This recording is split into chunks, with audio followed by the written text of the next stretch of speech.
讲到越南和日本呢，拢是咱台湾人真爱去遐佚佗的国家。不过最近这两个国家的百日扫含这麻疹的疫情当日严重。疾管署指出讲，亲像日本百日扫的疫情呢，会当讲是这7年来上界严重的一届。就医生提醒讲，因为这百日扫的高风险族群是幼囡仔，建议除了做疫苗以外，若准去到这百日扫较严重的国家省，也爱特别注意。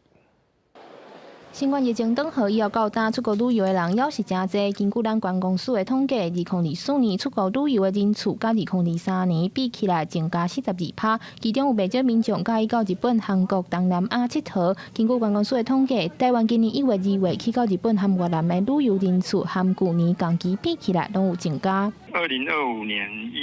1到2月，国人赴日本 的旅游人次是达到108.9985人，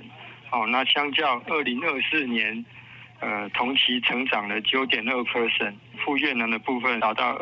218721人，成长了13.5%。但是疾管署嘛提醒民众，最近百日扫和麻疹在日本和越南同咧炭烧，其中台湾已经累积28个麻疹病例，有17个是对越南境外移入病例。目前越南也向疾管署列做旅游疫情2级的警示。另外，百日扫的部分，今年国内已经累积4件百日扫家庭捐助案，拢总有11个病例。疾管署表示，这是6年来降期上济。有医生表示，百日扫和一般感冒上无 就是会影响到下呼吸道，其中幼儿是高风险族群。若是发现因造加影响困眠，甚至有气鼓声，就要赶紧就医。那这些百日咳其实对小朋友的一个影响就是说，因为小朋友的呼吸道还是很狭窄，所以说对新生儿可能还是会有呼吸道可能有严重的肺炎之下那可能堵住呼吸道，会有窒息也会造成小朋友呢，他会有这种在亚洲的小朋友会有脑炎的可能，所以说对小朋友来说还是会有一些生命上的威胁。 疾管署强调，台湾附近的日本、韩国、中国等等百日扫疫情拢不遮严重。